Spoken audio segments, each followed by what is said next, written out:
Por que você é bem-sucedido, bem-sucedida na esfera profissional, mas nos relacionamentos você não é? Eu atendo várias mulheres que são super bem-sucedidas na esfera profissional, mas não conseguem ter o mesmo sucesso na esfera pessoal, amorosa. Isso acontece porque a esfera profissional, ela requer da gente habilidades que são características e são praticamente exclusivas a ela. Por exemplo, autoconfiança. Eu acho que as pessoas confundem muito autoconfiança com autoestima. A autoconfiança está muito mais relacionada a trabalho. A autoestima muito mais relacionada a relacionamentos amorosos. A autoconfiança a gente ganha com um mecanismo de feedback mais curto, por exemplo, na forma que você gere a sua equipe, na sua habilidade técnica, no seu posicionamento como profissional. A gente vai tendo esse mecanismo de feedback, onde a gente vai percebendo que a gente vai melhorando e evoluindo, e nesse processo a nossa autoconfiança vai aumentando. Só que é uma autoconfiança que não é transferível para outras áreas da nossa vida. É por isso que você pode ser uma pessoa super autoconfiante no trabalho, mas nos relacionamentos você não ser. Mas o que importa nos relacionamentos não é necessariamente a autoconfiança. O mais importante a ser desenvolvido é a autoestima. Isso influencia muito mais no sucesso do seu relacionamento. E a autoestima está calcada em cima de 4 pilares principais, que é o autovalor, que é a percepção do que você tem a oferecer, das suas qualidades, sejam elas quais forem. Tem o autorrespeito, que é você colocar limites para ninguém passar por cima de você.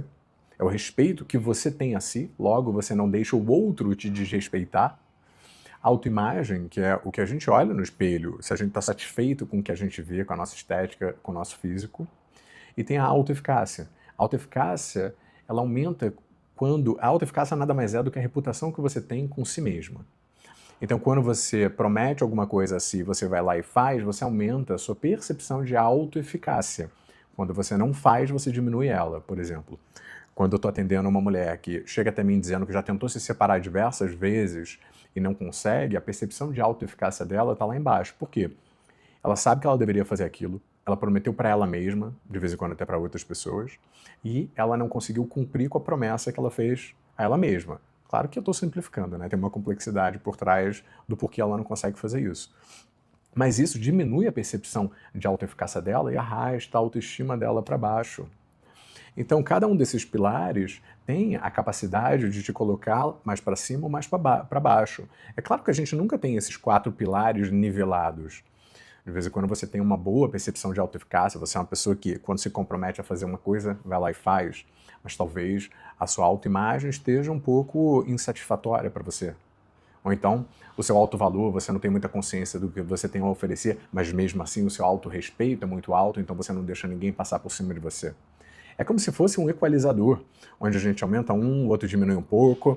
O intuito é a gente ter esses níveis o mais alto possível, mas a gente sabe que isso é um trabalho para a vida inteira.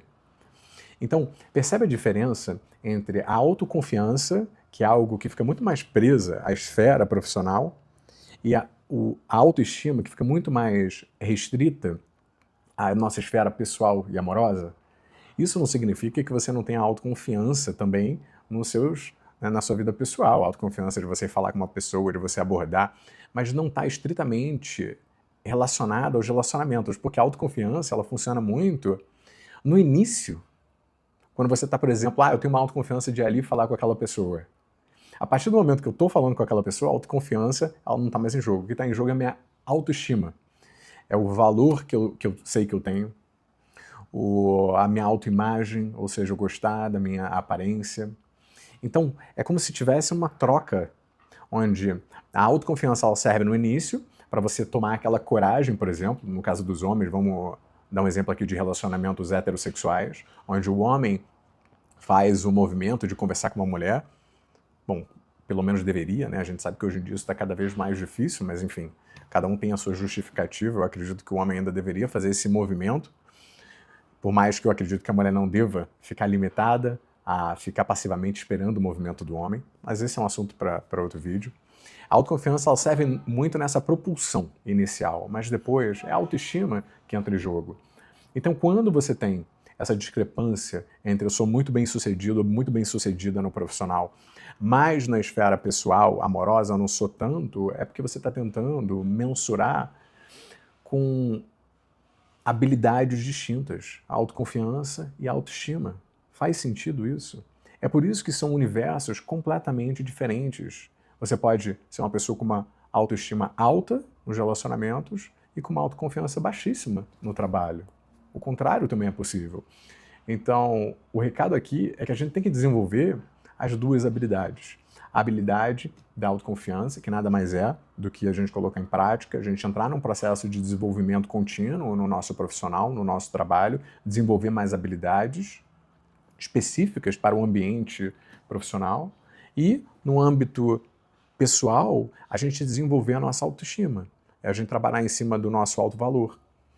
Você já pensou, já parou para pensar em tudo aquilo que você tem a oferecer, todas as suas qualidades?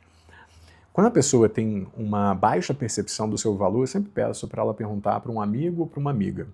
Eu, inclusive, já fiz isso. Eu mandei, há uns 7 anos atrás, uma lista para 20 amigos meus e amigas. E eu perguntei para essas pessoas, quais são as características ou quais são as qualidades que vocês enxergam em mim, mas que não é óbvio para mim?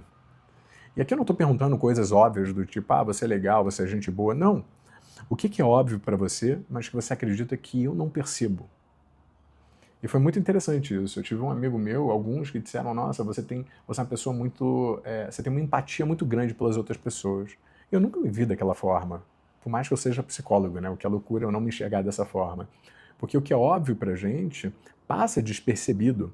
Quando passa despercebido, a gente não dá tanta credibilidade para aquilo.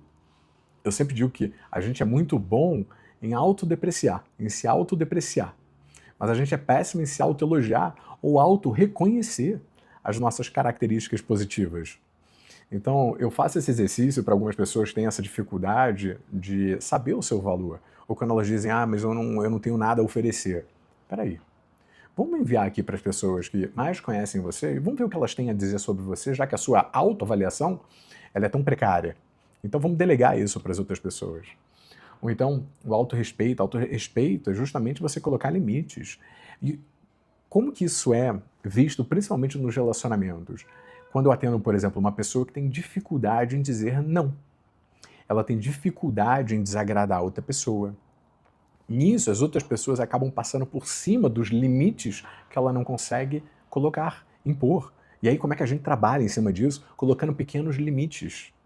Por exemplo, tinha uma paciente minha que tinha muita dificuldade em dizer não para a mãe. E a mãe pedia muita coisa para ela, abusava dela, passava dos limites. E eu falei, olha, vamos por etapas aqui. Vamos começa a dizer para sua mãe o seguinte, olha mãe, eu vou pensar e depois eu te respondo.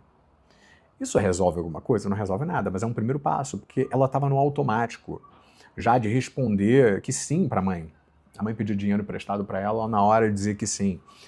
Quando ela começou a colocar esse pequeno limite, que nada mais é do que pedir um pouco mais de tempo, e isso é impor limite, por menor que pareça ser, é impor limite, a mãe tentava invadir isso e não deixar ela nem ter tempo para pensar.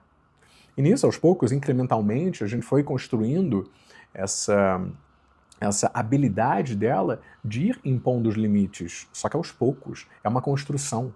Sempre que a gente pensa em autoestima e também em autoconfiança, a gente tem que pensar nessas habilidades como habilidades treináveis. Você pode desenvolver a sua autoestima. Você não é um ser estático. Você é um ser em eterna transformação. A mesma coisa com a autoimagem, por exemplo. Na autoimagem, eu vejo muitas pessoas que estão insatisfeitas com o que elas veem ali no espelho e eu pergunto, tudo bem, se você está insatisfeita, a gente tem duas opções aqui. Ou uma autoaceitação, que é você se aceitar do jeito que você é, ou seja, a gente trabalhar em cima disso, ou então você mudar aquilo que você está insatisfeita. Não estou falando para você fazer uma harmonização e mudar completamente, mas geralmente está muito relacionado ao corpo. Então, assim, o que você está fazendo para ir atrás de você aumentar a percepção positiva que você tem ao olhar no espelho? Você está indo numa academia? Ou você só está reclamando de que você não gosta daquilo que você vê? Você está fazendo dieta? Ou então, por exemplo, eu não gosto do meu nariz tem uma curvinha. Tá, você quer aceitar o seu nariz e fazer um trabalho em cima disso? Ou você quer mudar? Porque se for mudar, quais são as opções que você já analisou por aí? Tem esse procedimento, tem aquele procedimento que é um pouco mais invasivo, tem isso e aquilo. Então, é você agir para você aumentar aquele pilar da autoestima que está menor. Por exemplo, na autoeficácia. Eu gosto muito, particularmente, da autoeficácia, porque eu acho que ela puxa muito a sua autoestima para cima, que é você fazer aquilo que você se compromete a fazer. Se eu digo que eu vou fazer exercício pelo menos 4 vezes na semana, e eu vou lá e faço, eu aumento a percepção de autoeficácia. Eu tenho um retorno positivo sobre aquilo. Quando eu tenho um retorno positivo, quando eu vou lá e faço aquilo dali, eu aumento a minha percepção de autoeficácia, inclusive a minha autonomia. Peraí, eu prometi a mim, eu fui lá e fiz. E aí, a minha percepção, inclusive a minha autoconfiança, não quero embaralhar, mas inclusive a minha autoconfiança, ela aumenta, tá? Porque a autoeficácia é o único pilar que tem uma interseção com a autoconfiança, tá? Porque como é você fazer aquilo que você se compromete a fazer, essa esfera acaba invadindo um pouco o lado profissional, mas eu não quero embaralhar as coisas aqui não. Então, na autoeficácia, por exemplo, vamos juntar ela com o pilar da autoimagem, porque elas também podem estar ali reunidas e podem ter uma interseção. Quando você está insatisfeita, por exemplo, com o seu corpo, e você fala, amanhã eu vou começar uma dieta, e você vai lá e começa, a sua percepção de autoeficácia ela aumenta, fazendo com que a sua percepção de autoimagem também aumente, por mais que você não tenha tido resultado. Porque uma está conectada com a outra. A autoeficácia está dizendo para você que, peraí, você pode não estar satisfeita hoje, mas pelo menos você está agindo para que logo mais você fique. Então, esses pilares, eles não funcionam isoladamente. A gente pode trabalhar eles em conjunto. Então, para mim, a melhor forma da gente lidar, principalmente com uma autoestima que não é tão boa, é primeiro a gente entender que autoconfiança no trabalho é uma coisa, autoestima no relacionamento é outra, são habilidades distintas. E na autoestima, eu começaria, e eu sempre sugiro isso, com o princípio da autoeficácia, para você ter um mecanismo de que você é uma pessoa que se compromete a fazer aquilo que você promete a si mesmo. Eu gosto muito dessa frase, de que a autoeficácia nada mais é do que a reputação que você tem com si mesma. Então, você está aumentando e melhorando a reputação que você tem de si, ou você está diminuindo ela? Tem um exemplo que é super bobo, mas eu gosto muito, que é, se você marca, por exemplo, com um amigo ou com uma amiga sua, de ir almoçar numa sexta-feira, e essa pessoa desmarca uma vez, desmarca 2, 3, 4, o que você faz? Você desiste dessa pessoa. Porque ela está fazendo o quê? Quebrando as promessas que ela fez com você. E o que acontece? O que você faz com você mesma? Você fica quebrando as promessas que você faz com si própria. E aí o que faz? Você desiste de si. Desiste de si. Porque você começa a perceber que você não é confiável, de que você é uma pessoa que promete as coisas e não cumpre para você mesma. E aí sua autoestima vai lá pro chão, mas eu não quero entrar nesse aspecto negativo, porque eu acho que qualquer habilidade que a gente tenha, e esses 4 pilares da autoestima, eles são desenvolvíveis, esse é o recado mais importante. Qualquer pilar que a gente tem, a gente pode treinar e desenvolver. E a gente não precisa desenvolver a nossa autoestima isoladamente, sabe? Eu vou para terapia, eu vou desenvolver a minha autoestima para só então entrar em um relacionamento. Eu acho que os relacionamentos são uma boa plataforma de desenvolvimento. Eu acho que na verdade é a maior plataforma de desenvolvimento, porque a gente se desenvolve muito nos relacionamentos, a gente descobre muito a respeito de si, dos nossos limites, a gente olha para trás, vê os relacionamentos e percebe onde foi que a gente deixou a desejar, onde foi que a gente deixou o outro passar por cima da gente, o pilar ali do autorrespeito, onde foi que a gente aceitou menos do que a gente merecia, porque a nossa percepção de valor, o nosso pilar de valor, estava muito baixo. Então, a gente não precisa trabalhar tudo isso fora de um relacionamento. Eu não acredito que as pessoas devam entrar em relacionamento somente quando elas estão 100% curadas ou com a autoestima lá em cima. Não é assim que funciona. A gente nunca está 100% curado de absolutamente nada. A gente carrega ali feridas com a gente. O que eu acho é que a gente não pode levar um trauma muito grande para dentro de um novo relacionamento, porque significa que o trauma é uma ferida que está muito aberta ainda. Então a gente tem que ali, pelo menos, tratar ela um pouquinho, mas ela nunca vai estar 100% cicatrizada. E o mais gostoso de relacionamento é você poder entrar numa relação sabendo que você vai poder desenvolver sua autoestima, inclusive com a ajuda da outra pessoa. Por exemplo, se você tem um complexo com vamos pegar autoimagem, alguma parte do seu corpo, eu tenho uma orelha um pouco mais diabana.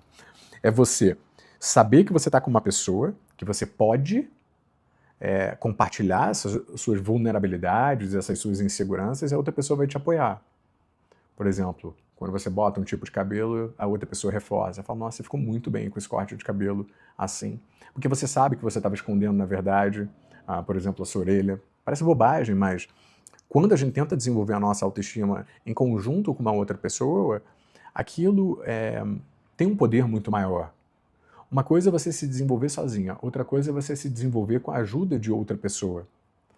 E dentro de um relacionamento, a pessoa que você está do lado tem uma influência absurda se ela vai contribuir para aumentar a sua autoestima ou se ela vai contribuir para baixar ela mais ainda. É por isso que eu acho que a escolha de parceiro e de parceira na vida da gente é tão importante e influencia tanto, inclusive, no nosso processo de desenvolvimento da nossa autoestima. Falei bastante coisa aqui em relação à autoconfiança e autoestima, mas é um assunto que eu adoro. Se você não me conhece, eu me chamo Thomas Schultz, eu sou psicólogo de relacionamentos. Se você gostou desse vídeo, já me segue aqui, porque toda semana eu faço vídeos novos para te ajudar.